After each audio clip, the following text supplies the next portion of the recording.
जय माता दी बंधुओं, आपके अपने माँ कात्यायनी संस्कार चैनल में आप सभी का हार्दिक हार्दिक अभिनंदन है। सर्वप्रथम माता पिता गुरुदेव के चरणों में मेरा बारंबार प्रणाम है। अतएव आप सभी माताओं, बहनों, भाइयों, बंधुओं को सादर जय श्री कृष्णा। बंधुओं, आज पुनः आप सभी के समक्ष साल की 24वीं एकादशी लेकर के उपस्थित हुई हूँ।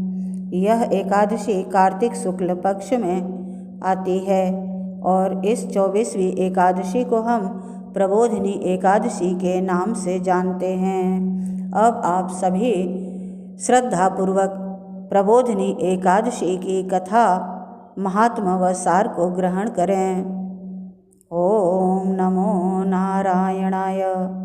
भगवान श्री कृष्ण ने कहा, हे अर्जुन, तुम मेरे बड़े ही प्रिय सखा हो। हे पार्थ, अब मैं तुम्हें पापों का नाश करने वाली तथा पुण्य और मुक्ति प्रदान करने वाली प्रबोधिनी एकादशी की कथा सुनाता हूँ। श्रद्धापूर्वक श्रवण करो। इस विषय में मैं तुम्हें नारद और ब्रह्मा जी के बीच हुए वार्तालाप को सुनाता हूँ। एक समय की बात है, नारद जी ने ब्रह्मा जी से पूछा, हे पिता, प्रबोधिनी एकादशी के व्रत का फल होता है, आप कृपा करके मुझे यह सब विधान पूर्वक बताएं। ब्रह्मा जी ने कहा, हे पुत्र, कार्तिक माह के शुक्ल पक्ष की प्रबोधिनी एकादशी के व्रत का फल 1,000 अश्वमेघ तथा 100 राजसूय यज्ञ के फल के बराबर होता है। नारद जी ने कहा, हे पिता, एक संध्या को भोजन करने से, रात्रि में भोजन करने का तथा पूरे दिन उपवास करने से क्या क्या फल मिलता है, कृपया कर आप सविस्तार समझाइए।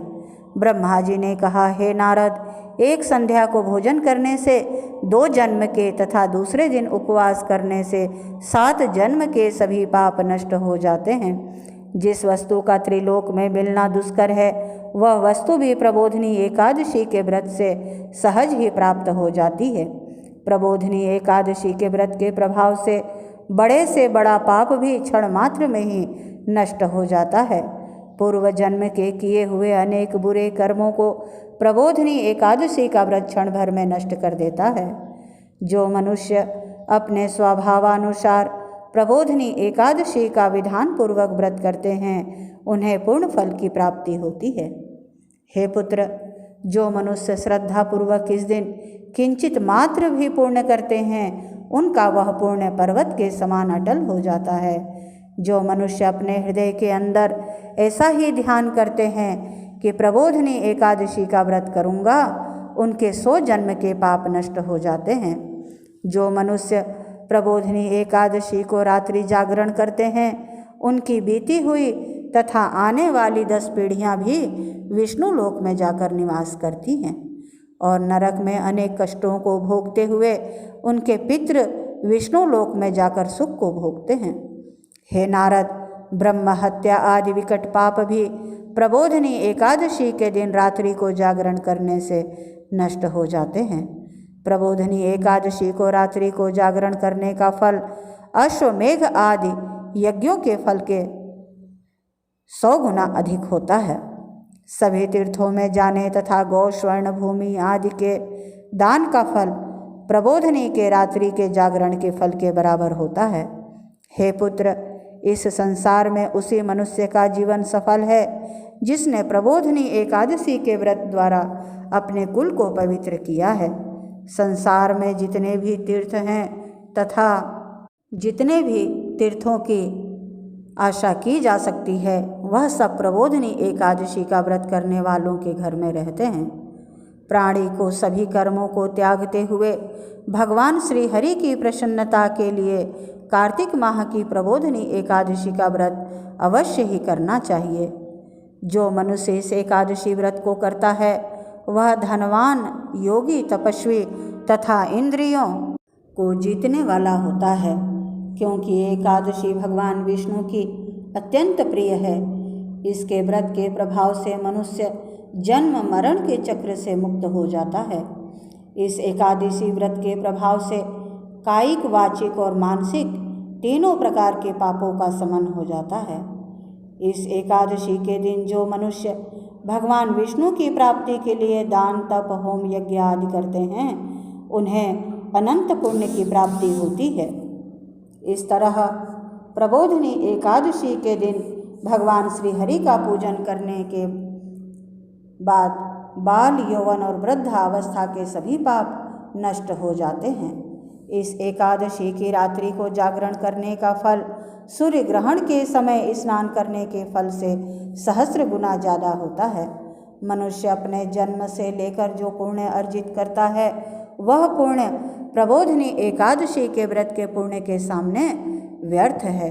जो मनुष्य प्रबोधिनी एकादशी का व्रत नहीं करता उसके सभी पुण्य व्यर्थ हो जाते हैं।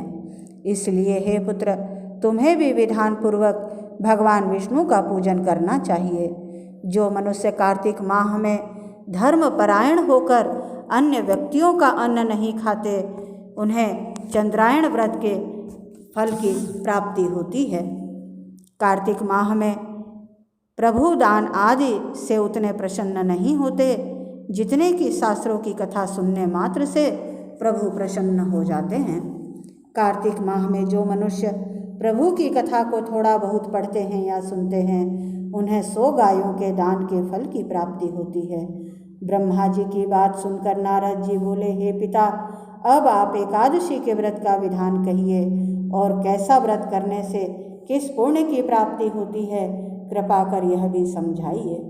नारद की बात सुन ब्रह्मा जी बोले, हे पुत्र, इस एकादशी के दिन मनुष्य को ब्रह्म मुहूर्त में उठ जाना चाहिए और स्नान आदि से निवृत्त होकर व्रत का संकल्प करना चाहिए।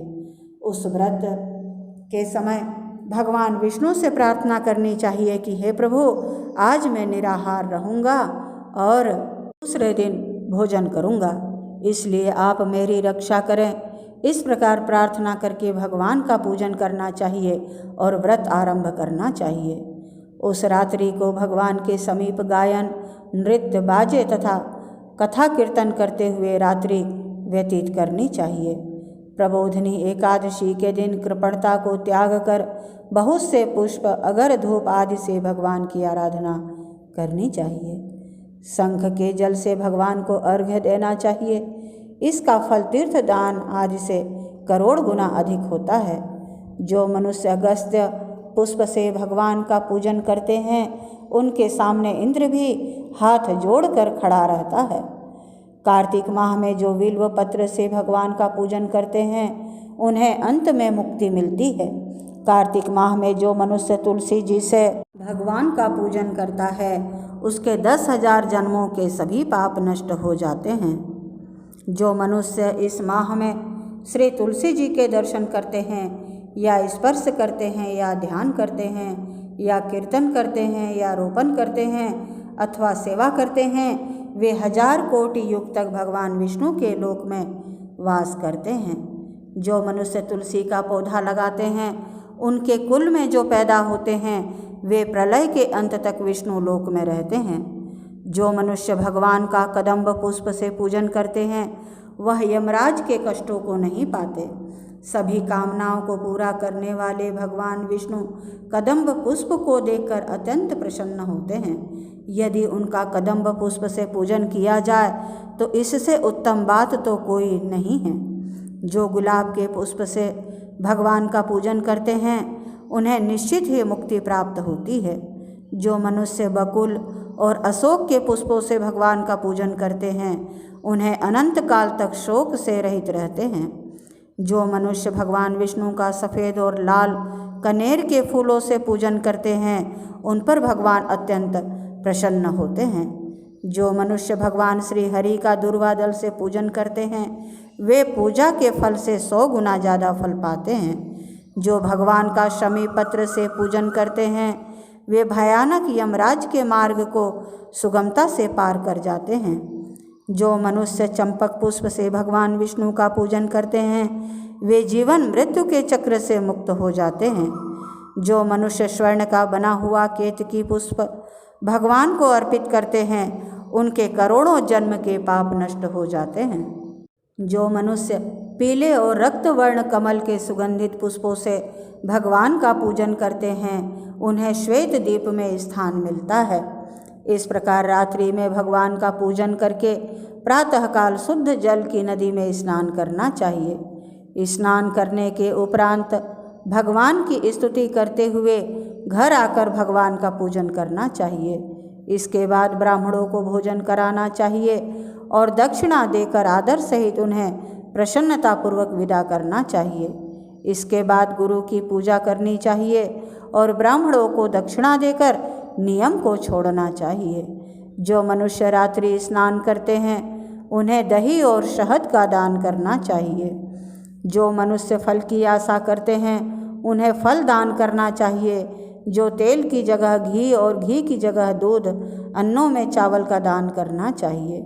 जो मनुष्य इस व्रत में भूमि पर शयन करते हैं उन्हें सब वस्तुओं सहित शैया दान करना चाहिए। जो मौन धारण करते हैं उन्हें स्वर्ण सहित तिल का दान करना चाहिए। जो मनुष्य कार्तिक माह में खड़ाऊँ धारण नहीं करते हैं उन्हें खड़ाऊँ दान करने चाहिए। जो इस माह में नमक त्यागते हैं उन्हें शक्कर दान करनी चाहिए। जो मनुष्य नित्य प्रति देव मंदिरों में दीपक जलाते हैं उन्हें स्वर्ण या तांबे के दीपक को घी तथा बत्ती सहित दान करना चाहिए। जो मनुष्य चातुर्य मासस्य व्रत में किसी वस्तु को त्याग देते हैं उन्हें उस दिन से उस वस्तु को पुनः ग्रहण करना चाहिए। जो मनुष्य प्रबोधिनी एकादशी के दिन विधानपूर्वक व्रत करते हैं उन्हें अनंत सुख की प्राप्ति होती है और अंत में स्वर्ग को जाते हैं। जो मनुष्य चतुर्मास व्रत को बिना किसी बाधा के पूर्ण कर लेते हैं उन्हें दोबारा जन्म नहीं लेना पड़ता। जिन मनुष्यों का व्रत खंडित हो जाता है उन्हें दोबारा प्रारंभ कर लेना चाहिए। जो मनुष्य इस एकादशी के महात्म को सुनते व पढ़ते हैं उन्हें अश्वमेघ यज्ञ के फल की प्राप्ति होती है। इस प्रकार यह कथा पूर्ण हुई। अब आप इस कथा के सार को ग्रहण करें। कथा का सार इस प्रकार है। वेदा अध्ययन, तपस्या व त्याग की दृष्टि से चतुर्मास का नियम अति महत्वपूर्ण है। भगवान श्री हरि की भक्ति में लीन होने के लिए यह समय अति उत्तम होता है। गृहस्थ व्यक्ति भी चतुर्मास में भगवान विष्णु की भक्ति का पूरा लाभ उठा सकते हैं। ओम नमो नारायणाय। इस प्रकार यह कथा पूर्ण हुई। बंधुओं, यदि मेरा यह प्रयास आपको अच्छा लगे तो प्लीज़ लाइक, शेयर व सब्सक्राइब अवश्य करें। धन्यवाद। जय माता दी। ओम नमो नारायणाय।